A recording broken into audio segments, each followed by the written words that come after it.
ప్రకటన గ్రంథము 5వ అధ్యాయము 9-10 కలుస్తున్నాయి. 3వ లైన్ చదువుకుందాం.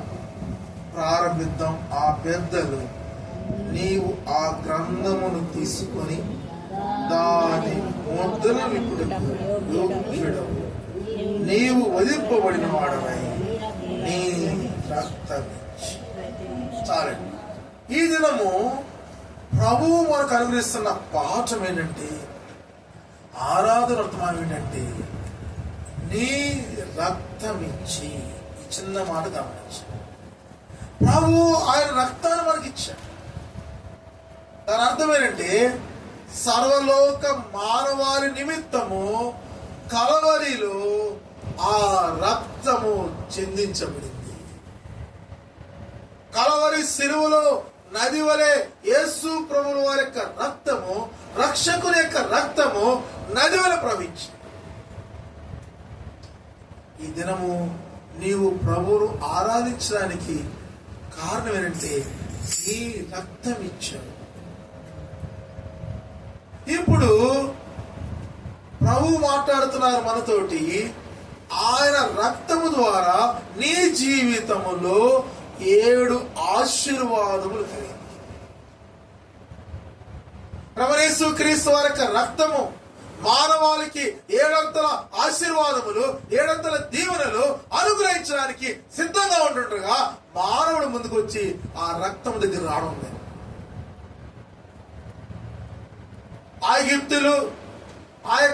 ఐగుప్తులందరూ కూడా ఆ రాత్రి ఆ రక్తము వారి గుమ్మాలు కనపడలే, వారి ద్వారబంధాలపై కనపడలేదు.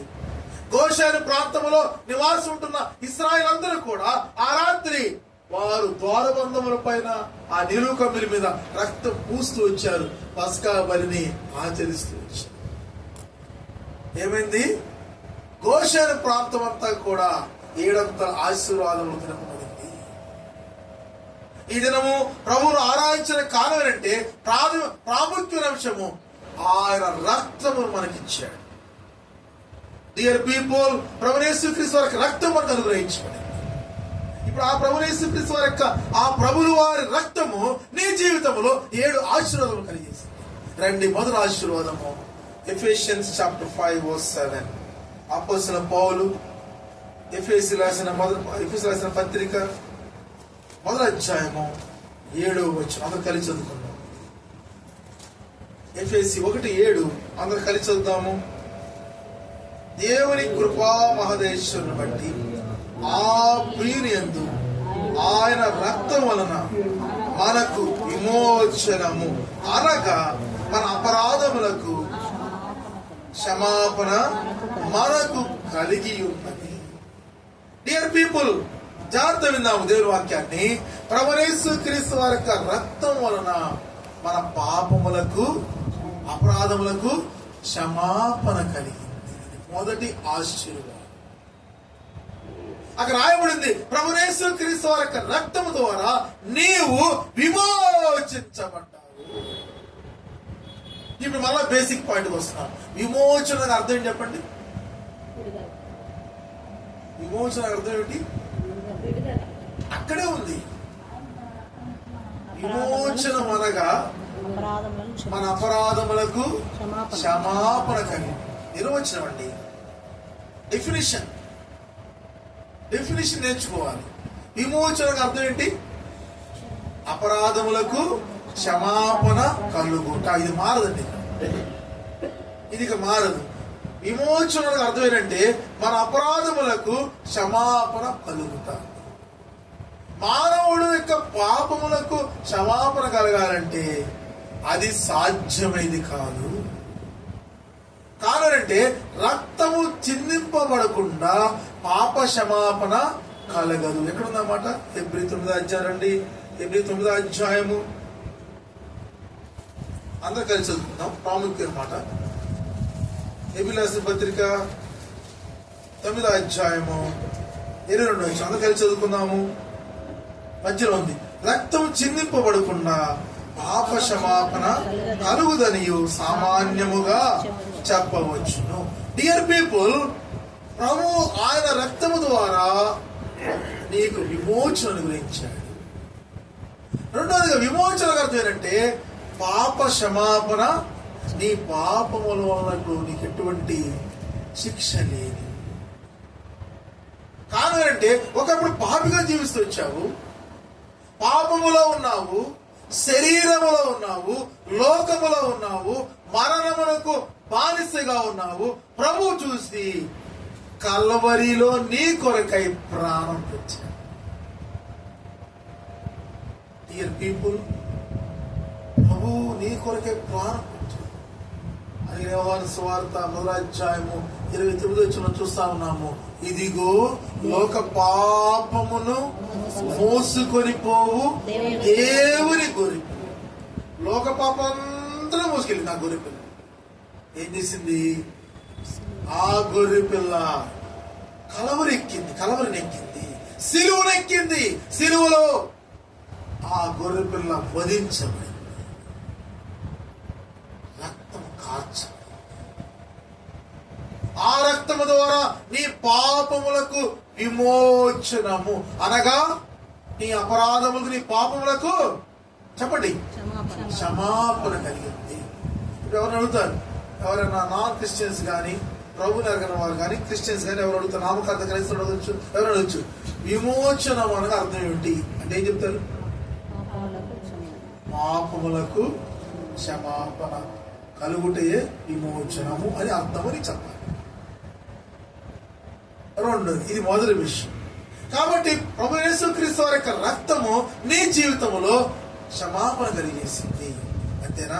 రండి, రెండో విషయం. ప్రకటన 1వ అధ్యాయం 6వ వచనం. ప్రకటన 1వ అధ్యాయము 6వ వచనం అందరూ కలిసి చదువుకుందాం. మనలను ప్రేమించుచు తన రక్తం వలన, ఇది గమనించండి, ప్రతి చోట ఆయన రక్తం వలన మాట రావాలి. తన రక్తం వలన మన పాపముల నుండి మనలను విడిపించిన వానికి మహిమయు ప్రభావమును యుగయుగములు కలుగును గాక. ఆమేన్. ఆయన మనలను తన తండ్రియగు దేవునికి ఒక రాజ్యముగాను యాజకులుగాను చేసెను. డియర్ పీపుల్, ఆయన రక్తం వలన విమోచనం, అనగా మన పాపములకు క్షమాపణ.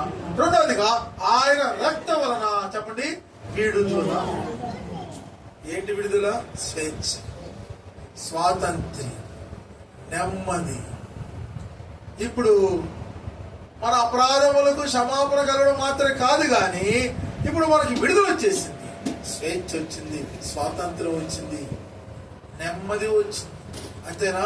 అక్కడ రాయబడి ఉంది ఆయన మనలో ఒక రాజ్యంగా చేసుకున్నాం. సమయం లేదు కాబట్టి మనం ఇంకా లోతుగా అడుగుతాం. రాజ్యం అంటే ఏంటి? డెఫినేషన్ ఉంది.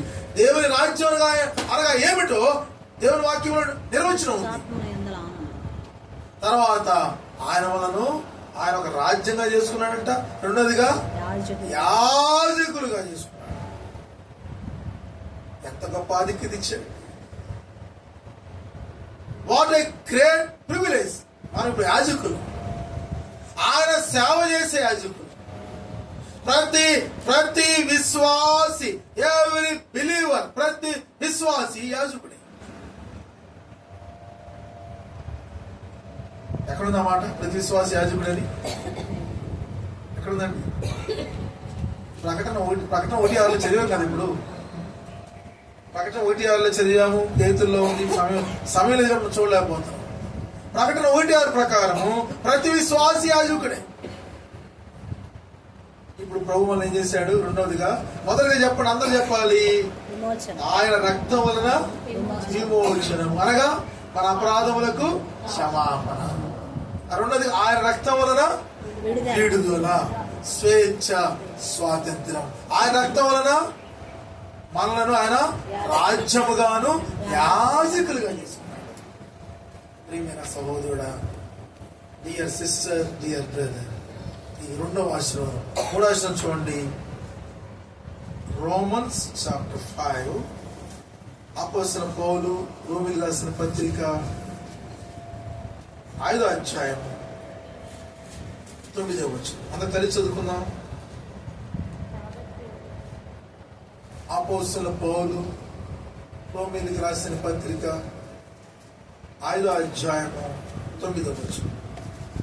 కాబట్టి ఎలా చదవాలండి? 5 నిమిషాలు నేర్చుకున్నాం. ఆలస్యంగా వచ్చిన పాయింట్ తర్వాత నేర్చుకోండి.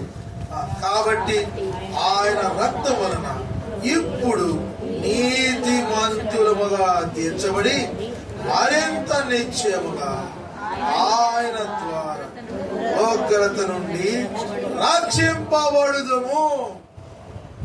3వ ఆశ్చర్యం చెప్పండి. ఇప్పుడు ఆయన రక్తం వలన నీతిమంతులుగా. డియర్ సిస్టర్, డియర్ బ్రదర్, ప్రభుని ఎందుకు ఆరాధించాలంటే ఇప్పుడు నీవు నీతిమంతుడుగా, నీతిమంతురాలుగా తీర్చబడ్డావు. అని మనలో మరి ఇంకా కొన్ని బలహీనతలు ఉన్నాయి. మరి వాడి పరిస్థితి ఏంటి? తర్వాత విషయాల్లో చూద్దాం. ఇప్పుడు నువ్వు నీతిమంతులుగా తీర్చబడ్డావు. నీలో సమస్త పాపములను ప్రభు తీసేసి యేసు రక్తము ప్రతి పాపము నుండి మనలను ఏం చేస్తాడ? కడిగి, అది మర్చిపోతున్నారు, కడిగేస్తుంది, శుభ్రం చేస్తుంది.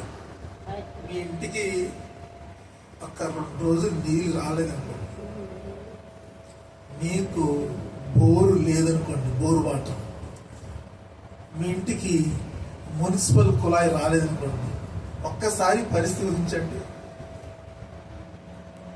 నువ్వు కడగబడవు, శుభ్రం చేయబడవు, మురికి కంపు వాసన వస్తుంది. యేసు ప్రభువుల రక్తము నేనేం చేస్తుందంట? కడిగి, ఏం చేస్తుంది? కడిగి ప్రతి పాపం నుండి మనల్ని కడిగి పవిత్రులుగా, నీతిమంతులుగా చేస్తుంది. మన పాపములను మనం ఒప్పుకొని నెల ఆయన నమ్మదగిన వాడును నీతిమంతుడును గనుక మన పాపములను ఆయన క్షమించి, ఆయన మన పాపమును క్షమించి సమస్త దుర్నీతులను మనలను. 1 యోహాను 1వ అధ్యాయము 7 మరియు 9వ వచనములో ఆ మాటలు మనం చూస్తా ఉన్నాం. ప్రియమైన వారలారా, 3వ ఆశీర్వాదం ఏంటంటే నీవు ఇప్పుడు నీతిమంతులుగా చేర్చబడ్డావు. గంతులు వేసాయి, ఆనందించు. ఆరాధన గంతులు వేయాలి, ఆరాధనలో సంతోషించాలి, ఆర్భాటంగా కేకలు వేయాలి. ఓ మై ఫాదర్, నా ప్రియమైన తండ్రి, నువ్వు నన్ను నీతిమంతులుగా చేశావు. రండి 4వ ఆశీర్వాదం చూద్దాం. ఎఫెసీ 2వ అధ్యాయం 13వ వచనం. అపోస్తలుల పౌలు ఎఫెసీయులకు రాసిన పత్రిక 2వ అధ్యాయం 13వ వచనం కలిసి చదువుకున్నాము. ఆయనను మునుపు దూరస్తులైన మీరు ఇప్పుడు క్రీస్తు యేసునందు క్రీస్తు రక్తం వలన సమీపస్తులై ఉన్నారు. మనకు ప్రభువుని ఇచ్చిన వాక్యాలకు ఏ మాట వస్తుంది చెప్పండి? రక్తము వలన. ఆ మాట. ఇప్పుడు 4వ ఆశీర్వాదం అంటే ఆయన యొక్క రక్తం వలన ఎలా ఉన్నట్టు నువ్వు ఆయనకు సమీపం. ఎవరైనా వచ్చి నీ ప్రభు ఎక్కడున్నాడు, నీ ప్రభు ఎక్కడున్నాడు, మొదటి ప్రశ్న. 2వ ప్రశ్న, నువ్వు ఎక్కడ ఉన్నావు అని అడిగితే ఏం చెప్తావు? ప్రభు నా పక్కనే ఉన్నాడు, నేను ఆయన రొమ్మును ఆడుకున్నాను. ఆ విశ్వాసులు భయపడరు, ఆ విశ్వాసులు కలవరం చెందరు, ఆ విశ్వాసులు ప్రభు నాకు సమీపంగా ఉన్నాడు. ఆయన రక్తం వలన మనము ఆయనకు సమీపంగా తీసుకున్నాం.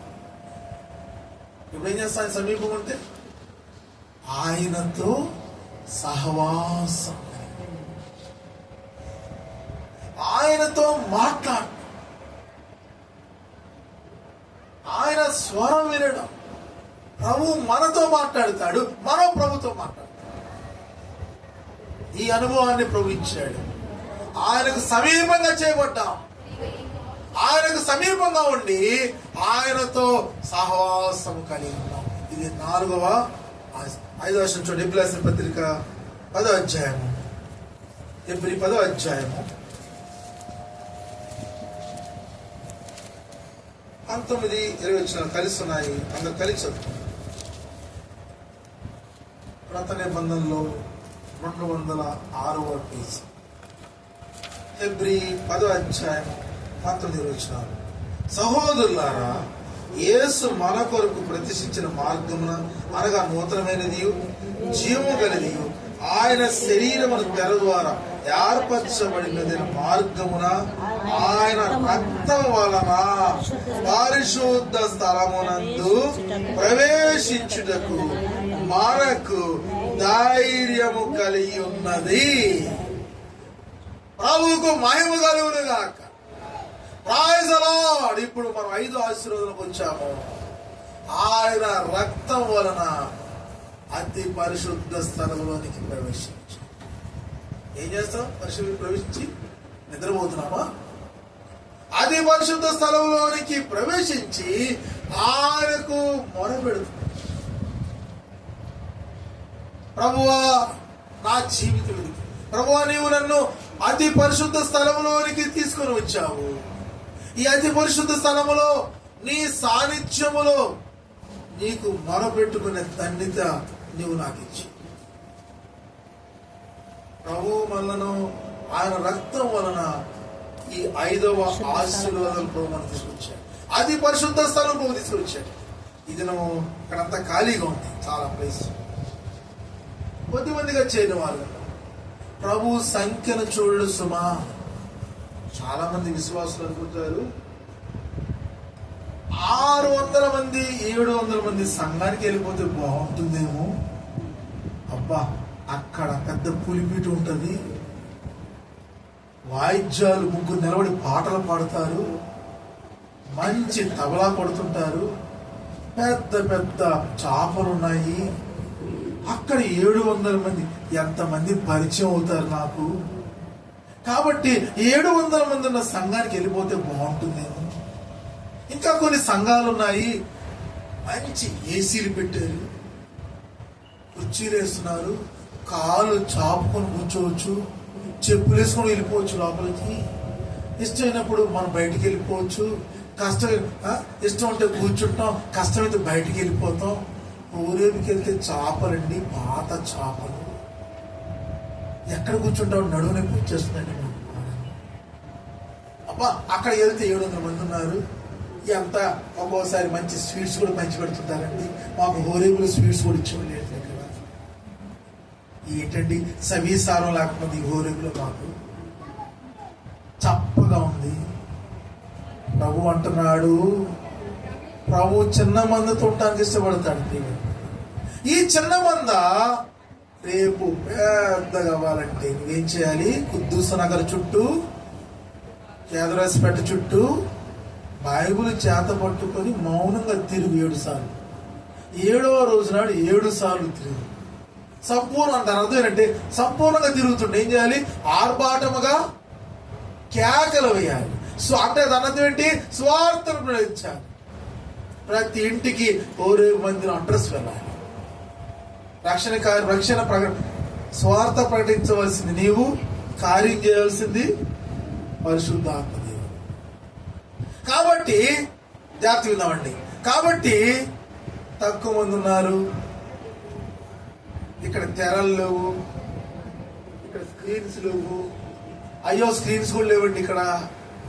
ఇప్పుడు ఎండాకాలం వచ్చేస్తుంది, ఏసీ, అసలు ఏసీ కూడా లేదు. రిమేన్ వల్లరా విశ్వాసులకి సుఖం కావాలి. సుఖం అంటే చక్కగా కుర్చీలో కూర్చుంటే కాలు సాపుకోవచ్చు. కొంతమంది కొన్ని సంఘాల్లో ఆ కుర్చీలో వాళ్ళు తప్ప ఆ ప్లేస్ ఇంకా వాళ్ళు కూర్చోకూడదు. రిజర్వేషన్ చేసుకుంటున్నారు. నేను ఎప్పుడక్కడ కూర్చుంటానండి, తలుపు పక్కన ఒక ఆయన అంటే ఏమీ కూర్చోలేమా మనము? ఆ కిటికీ వెనకాల కూర్చున్న చైర్ నాదండి, బైబిల్ పెట్టేసుకుంటాను. ఎవరంటే బైబిల్ పెట్టాను నేను చూడండి. నో డియర్ పీపుల్, దేవుని మందిరంలో ఎక్కడైనా కూర్చోడానికి ఇష్టపడాలి. ముందు కూర్చో. కొంతమంది ఆలస్యంగా వస్తారు, వాళ్ళ కుర్చీ వాళ్ళ కోసమే ఉండాలి. కుర్చీల కోసం కూడా తగులాడుతున్నాయి సంఘాలు. డియర్ పీపుల్, ఇవన్నీ కూడా ప్రభు ఇష్టపడడు. నీ కొరకు ప్రభు ఆ యొక్క భయంకరంగా రక్తం వచ్చి రాళ్ళ మీద నడిచాడు. దేవుని మందిరములో ఆయన సన్నిధి నువ్వు రుచి చూస్తే ఓరేబు విడిచిపెట్టవు, ఓరేబు విడిచిపెట్టవు. రుచి చూసి ఓరేబు యొక్క రుచి చూడు, ఓరేబు యొక్క రుచి టేస్ట్ చేయి, ఓరేబు విడిచిపెట్టు. కాబట్టి ఇక్కడ సంఖ్య చూడకండి. ప్రభు నీతో ఉన్నాడా, నీ ఆరాధన ప్రభు వింటున్నాడు లేదు. ప్రభువులు వారు ఒక సంఘాన్ని ఒక ఇంట్లో పెట్టాడు. ముగ్గురే ఉండేవారు ఆ సంఘంలో, ముగ్గురే ఉండేవారు. ఏంటి ఆ సంఘము? బేతనీయ సంఘం. మార్తా, మరియా, లాజరు. మరోసారి లాజరు గైర్ హాజరులో ఉండేవారు. ఎటు వెళ్ళిపోయారు. ప్రభు వస్తుంటే ఆ సంఘంలో చనిపోయింది. ఇద్దరే, మొత్తం ముగ్గురు. ప్రభు ఇద్దరు ముగ్గురు చోటకి ఇల్లడికి ఇష్టపడ్డాడండి. ఎక్కడికి వెళ్తానికి ఇష్టపడతారండి? బెంజమిన్, దైవజనుడు బెంజమిన్ గారు, మేము దేవుని చేత పంపించబడ్డాం, నా మట్టుకుని మానవుల చేత కాదు. దైవజనుడు ప్రభు సర్వాధికారి దేవుడు దైవజనుడు బెంజమిన్ గారికి అనుమతి ప్రత్యక్ష ద్వారా పరిచర్యకి పంపించబడుతూ వచ్చాం. నేను ఎక్కువ మంది ఎక్కువ మందికి ఇష్టపడకూడదు. అబ్బా 500 మంది ఉంటే ఆత్మ వచ్చేస్తుంది బోధకులకి. 10 మంది ఉంటే ఆత్మ రాదు. ఆత్మ కప్పుపోయి ఉంటుంది, కప్పు కిందకి రాదు. డియర్ పీపుల్, చిన్న మందిరము, చిన్న సంఘము, చిన్న మంద, దుఃఖము లేని సంఘం. ఇది నాకు చిన్న సంఘాల్లో కూడా గొడవలు అయిపోయి, చిన్న మందిరాల్లో గొడవలు వస్తున్నాయి. కారణం ఏంటి? ఇందాక నేర్చుకున్నాం కదా, నేను కనబడాలి. ఇప్పుడు మనము ఎన్నో ఆశ ప్రభావం చూపిస్తూ వచ్చారండి. 5వ ఆశీర్వాదం, 6వ ఆశీర్వాదం చూడండి. నాకు ఇంకా 12 వచ్చాయి, 11 వచ్చాయి. ప్రకటన 12 అధ్యాయము 11 వచ్చి అందరూ కలిసి చదువుకున్నాం. వారు గొర్రె పిల్ల రక్తం బట్టి, తామిచ్చిన సాక్షుని బట్టి వారిని జయించున్నారు, దాని మరణం వరకు తమ ప్రాణములను ప్రేమించిన వారు. రండి, దానికి ముందు 1 పేతురు పత్రిక 1వ అధ్యాయం 2వ వచనం చదువు. 6వ విషయంగా పేతురు రాసిన 1వ పత్రిక 1వ అధ్యాయం 2వ వచనం. ఇది 6వ ఆశీర్వాదం. చదువుదాము. దేవుని భవిష్యత్తు అందరు తీశారండి, అందరూ చదువుదాము. పేతురు రాసిన 1వ పత్రిక 1వ అధ్యాయం 2వ వచనం. ఎందుకు చదవాలి అందరూ? నువ్వు చదవకపోతే దేవుని ఆశీర్వాదాలు నువ్వు పోగొట్టుకుంటావు. అందుకు చదవండి. 6వ ఆశీర్వాదం, నేను దేవుని వాక్యం చదవను, మౌనంగా ఉంటానంటే దేవుని ఆశీర్వాదాలు నీవు పోగొట్టుకుంటావు. కాబట్టి అందరు చదవాలి. 1 Peter chapter 1 verse 2. 1 పేతురు 1:2. దేవుని భవిష్యత్ జ్ఞానం బట్టి ఆత్మ వలని పరిశుద్ధత పొందిన వారై విధేయులగుటకును యేసు క్రీస్తు రక్తం వలన ప్రోక్షింపబడుటకును ఏర్పరచబడిన వారికి, అనగా పొంతు, గలతీయ, కప్పదోకియా, ఆసియా, బిథూనియా అను దేశంలో చెందిన వారిలో చేరిన యాత్రికులకు శుభమని చెప్పిరానిది నీ కృపయు సమాధానమును. 6వ చెప్పండి. ప్రభువైన యేసుక్రీస్తు వారి రక్తం వలన ఏం చేయబడుతున్నామండి? ప్రోక్షింపబడుతున్నాం. అదేంటి? నీతిమంతులకు చేయబడ్డాం కదా. ప్రియమైన వాళ్ళ జాగ్రత్తగా ఉన్నాము. మరి రోమా 5:9 ప్రకారం నీతిమంతులకు చేయబడ్డాము, మళ్ళా ప్రోక్షింపడం ఏంటి? పేతురు చెప్పారు, స్నానం చేసిన వాడు చెప్పండి మరలా స్నానం చేయడు. తర్వాత ఏంటి? రక్షణ పొందిన వాడు మరలా రక్షణ పొందడు. కానీ ఏం కడుక్కోవాలంట? నేను నీ పాదములు కడగనేలా నాతో నీకు పాలు లేదు. ఇది ప్రోక్షింపటం ఏంటంటే దినదినము అనేక మన జీవితాల్లో ఎంత విశ్వాసమైనప్పుడు కూడా అనేకమైన బలహీనతలు మనలో ప్రవేశించే అవకాశం ఉంది. కాబట్టి ఆ బలహీనతలను ప్రభు సన్నిధిలో యథార్థంగా ఒప్పుకుంటూ ప్రభు దగ్గర క్షమాపణ పొంది, ప్రభువా నీ ప్రశస్తమైన రక్తము ద్వారా నన్ను చెప్పండి, కడగండి కాదు, ప్రోక్షించండి. కడగబట్టం వేరు, ప్రోక్షింపబట్టం వేరు. మీరు వాళ్ళు నేర్చుకోవాలి.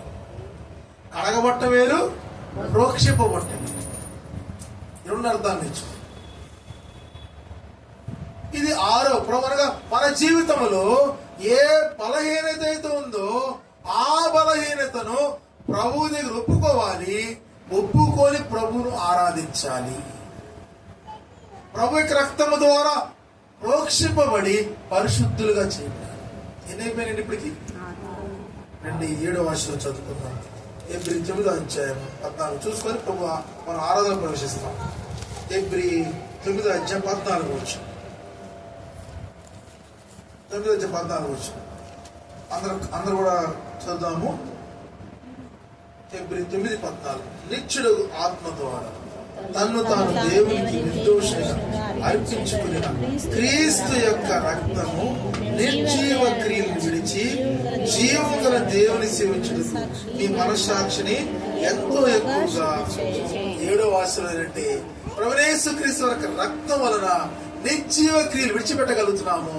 వద్దు ప్రభువా, ఈ పాపం నేను చేయకుండా నాకు సహాయం చేయ ప్రభువా, ఈ పాపములో నేను ప్రవేశించకుండా నాకు సహాయం చేయ ప్రభువా, ఈ పాపం నాకు వద్దు ప్రభువా, ఈ నిర్జీవ క్రియలు నాకు వద్దు ప్రభువా, ఈ లోకం నాకు వద్దు ప్రభువా, ఈ శరీరం నాకు వద్దు ప్రభువా, ఈ అసూయ నాకు వద్దు ప్రభువా, ఈ ద్వేషము నాకు వద్దు ప్రభువా, ఈ కోపం నాకు వద్దు ప్రభువా, ఈ మత్సరం నాకు వద్దు ప్రభువా, ఈ కుళ్ళు నాకు వద్దు ప్రభువా, ఈ బలహీనత నాకు వద్దు ప్రభువా. నిర్జీవ క్రియలను విడిచి జీవం కలిగిన దేవుని సేవించుటకు యేసు ప్రభువు వారి రక్తం మనకు సహాయం చేస్తుంది. ఎన్నో ఆశీర్వాది? ఇప్పుడు చెప్పండి, మొదటి ఆశీర్వాదం ఏంటి? విమోచన. ప్రభు యొక్క రక్తం వలన, అలా చెప్పండి, ప్రభు యొక్క రక్తం వలన విమోచనము. విమోచన అర్థం ఏంటి? అపరాధములను క్షమించబడు. మన అపరాధములకు క్షమ. రెండో ఆశీర్వాదము ప్రభు యొక్క రక్తం వలన విడుదల, స్వేచ్ఛ, స్వాతంత్ర్యం, నెమ్మది, రాజ్యంగా చేయబోతా. దేవుని రాజ్యంగా చేయబోతా. దేవుని రాజ్యం చెప్పిన తర్వాత యాజకులుగా ఏం చెప్పాలి? నేను యాజకుడిని చెప్పాలి. చెప్తామా ధైర్యంగా? నేను యాజకురాలని చెప్పాలి. యాజకులు ఏం చేస్తారు? యాజకులు ఏం చేస్తారు? తెలియపోతే ఎట్లా? యాజకులు ఏం చేస్తారంటే దేవుణ్ణి ఆరాధిస్తారు, దేవునికి బలులు అర్పిస్తారు. దేవునికి బలులు అర్పిస్తారు అంటే దేవుణ్ణి ఆరాధిస్తారు. రెండో యాజకులు ఏం చేస్తారు? దేవుని పరిచర్య చేస్తారు, దేవుని సేవ చేస్తారు. ఈ రెండో ఆశీర్వాదం. మూడో ఆశీర్వాదం చెప్పండి. ప్రభు యొక్క రక్తం వలన నీతిమంతులుగా చేయబడ్డారు. అన్ని పాపాలు పోయాయి, నీతిమంతులు. నాలుగో ఆశీర్వాదం చెప్పండి, మర్చిపోయారా? ప్రభు యొక్క రక్తం వలన ఆయనకు సమీపంగా చెప్పు. దినదినం ఆయనతో మాట్లాడుతున్నాం. మనం ఫోన్లో బాగా మాట్లాడుతున్నారు, గంటలు గంటలు గంటలు గంటలు. ప్రభుతో మాట్లాడుతున్నాం. ప్రభు యొక్క ఫోన్ నెంబర్ ఏంటి? ప్రభు యొక్క ఫోన్ నెంబర్ ఏంటండి? 10 నెంబర్లు గుర్తుపెట్టుకుంటాం. ప్రభు యొక్క ఫోన్ నెంబర్ ఏంటి? 33. ఎవరండి చెప్తున్నారు? ఎవరు చెప్తా? సిస్టర్ చెప్తున్నారు, తమ్ముడు కూడా చెప్తున్నాడు. సిస్టర్ చెప్తున్నారు, తమ్ముడు చెప్తున్నాడు. 333 అండి ప్రభు యొక్క నెంబర్. చాలా సింపుల్ ఉంది కదా, పామర్ వెళ్ళే బస్సు కాదు. 333 333 ఎంత సింపుల్ నెంబర్ చూడండి, ఈజీ గుర్తుపెట్టుకునే నెంబర్. 333 333. ఆ నంబర్ డైల్ చేసిన వెంటనే అది ఎంగేజ్ రాదు, బిజీ రాదు, వెయిట్ చేయమని రాదు, స్విచ్ ఆఫ్ అంతకన్నా రాదు. నెంబర్ మార్చడం అంతకన్నా లేదు, ఎప్పుడు సిద్ధంగా ఉంటుంది. ఎంతండి ప్రభు యొక్క ఫోన్ నెంబరు? 333. ఇర్మియా 33:3. ఇంటికెళ్ళి చదువుకోండి. ఇర్మియా 33:3. ఆయనకు సమీపంగా చేయబడ్డారు. చాలా మంది సమస్యలు వస్తే ఏం చేస్తారు తెలుసా? చాలా మంది సమస్యలు వస్తే కొంతమంది ఏడుస్తారు, కొంతమంది తొక్కబడతారు, కొంతమంది ప్రలాపిస్తారు, కొంతమంది ప్రభు దగ్గర తల్లిదండ్రులు చెప్పుకుంటారు, కొంతమంది స్నేహితులతో చెప్పుకుంటారు. మై బెస్ట్ ఫ్రెండ్ అండి, మై బెస్ట్ మంచి స్నేహితురాలండి, మంచి స్నేహితులండి. కొంతమంది పెళ్ళైన వాళ్ళు వెంటనే భార్యకి నెంబర్ కొడతారు అనమాట. భార్యలు భర్తకి చెప్పుకుంటారు. విశ్వాసులు ఎవరు చెప్పుకుంటారు తెలుసా? 333 బస్సు ఎక్కుతారు, వెంటనే 333 ఫోన్ నెంబర్ కొడతారు. ఆ తర్వాత మిగిలిన వాళ్ళతో పంచుకుంటారు. ఇది ఎన్నో ఆశీర్వాదము? ఇది 4వ. 5వ ఆశీర్వాదము, ఆయన రక్తం వలన పరిశుద్ధంగా తెచ్చు ఏంటండి? అతి పరిశుద్ధ స్థలంలోనికి ప్రవేశించు. అతి పరిశుద్ధ స్థలంలో మళ్ళా చెప్పండి ఒకసారి. ఆట తప్పినట్టుంది. ఆ ప్రభు యొక్క రక్తం వలన విమోచనము, ప్రభు యొక్క రక్తం వలన విడుదల, ప్రభు యొక్క రక్తం వలన నీతిమంతులుగా తీర్చబడ్డాం, ప్రభు యొక్క రక్తం వలన ఆయనకు సమీపస్తులుగా చేయబడ్డాం. 5వ ఆశీర్వాదము, ప్రభు యొక్క రక్తం వలన అతి పరిశుద్ధ స్థలం. గ్రేడ్ పెరిగింది, అంతస్తు పెరిగింది. ప్రభువును ముఖాముఖిగా చూస్తున్నాము, ఆయనతో సహవాసం చేస్తాం. ఇది 5వ ఆశీర్వాదం. 6వ ఆశీర్వాదము, మనలో ఉన్న బలహీనతలను ఆయనకు రక్తం వలన రోక్షింపబడు. కడగబట్టమాట. ఎవరు చెప్తున్నారు? కడగబట్టం కదండి, రోక్షింపబడుతున్నాం. ప్రియమైన వాళ్ళరా, కడగబట్టం వేరు, రోక్షింపబట్టం వేరు. 2 వేరు వేరు పదాలు మనం దయచేసి జ్ఞాపకం ఉంచుకున్నాము. కడగబడ్డాం, అది అయిపోయింది. ఇక ఇప్పుడు రోక్షింపబడుతున్నాం. 7వ ఆశీర్వాదం చెప్పండి. అన్ని నిర్జీవ క్రియలు విడిచిపెట్టడానికి ఆయన రక్తమే మనకు సహాయం చేస్తుంది. ఆయన రక్తం మనకు బలాన్ని ఇస్తుంది. అన్ని నిర్జీవ క్రియలు విడిచి ఎవరు సేవిస్తామంట? దేవుని కాదు, జీవం కలిగిన ఈ దేవుడు జీవం కలిగిన దేవుడు, మాట్లాడే దేవుడు, స్వరం వినిపించే దేవుడు, అద్భుతములు చేయ దేవుడు, స్వస్థ పరచు దేవుడు. ఆ దేవుని జీవం గల దేవుణ్ణి సేవిస్తూ ఎలా ఆరాధించాలి? పాత ఆరాధన కాదు. కొంతమంది ఉంటారు 40 సంవత్సరాల నుంచి 30 సంవత్సరాలు అదే ఆరాధన, టేబుల్ రికార్డ్. మనం స్టేషన్కి వెళ్తే మధ్య ఎక్కువ ప్రచారం మరి ఎన్నో చాలా మంచి ప్రభుత్వాలు ఉన్నాం కదా, మంచి ప్రభుత్వాలు ఉన్నాం కాబట్టి వినపడుతున్నాయి అనమాట. ఎక్కడికి వెళ్ళినా ఒక ఈ అడ్వర్టైజ్మెంట్స్ మారవై ఇక ఆన్ చేసి పెట్టేస్తారు. ఇక అదే అడ్వర్టైజ్మెంట్ వస్తుంది. మన ఆరాధన రికార్డు చేయబడిన అడ్వర్టైజ్మెంట్ లా ఉండకూడదు. ప్రతి దినదినము ఆరాధన మారిపోవాలి. చాలా మంది కొంచెం ఎక్కువ ఆరాధిస్తే నేను బాగా ఆరాధించాను అనుకుంటారు. కొంతమంది అనుకుంటారు ఆ సహోదరి ఆ సహోదరుడు ఎన్ని పలుకులు పలుకుతున్నాడండి, ఎన్ని మాటలు చెప్తున్నాడండి. అది కాదు. నూతనముగా ఉండాలి నీ ఆరాధన, జీవం కలిగిగా ఉండాలి, స్వస్థంగా గట్టిగా ఉండాలి. ఇప్పుడు పరలోకలు ఏం జరుగుతుంది? ఎవరు చెప్తారండి? పరలోకలు ఇప్పుడు ఏం జరుగుతుంది? ఆరాధన జరుగుతుంది. మర్చిపోకండి. పరలోకలు ఏం జరుగుతుంది? ఇప్పుడు భూమి మీద ఏం జరుగుతుంది? అక్కడ ఆరాధన, ఇక్కడ ఆరాధన అనుసంధానం చేయబడింది. పరలోకములో వారు గాన ప్రతిగానం చేస్తున్నారంట, ఆర్భాటం చేస్తున్నారు. ఇక్కడేమో నేలకి సాపడి ఏమి చాపకూడని కూడా ఆరాధిస్తారు. ఈ ఆరాధన ఈరోజు ఎలా ఉండాలి? హోరేబులో ఎలా ఉండాలి? ఎలా ఉండాలి? ఆరాధన ఎలా ఉండాలి? గట్టిగా ఉండాలి. మన సమయ చోట్ల గొప్ప శబ్దంతో ఆరాధించాలి. ఆరాధిద్దామండి, ప్రభువుని కనపరుద్దామా?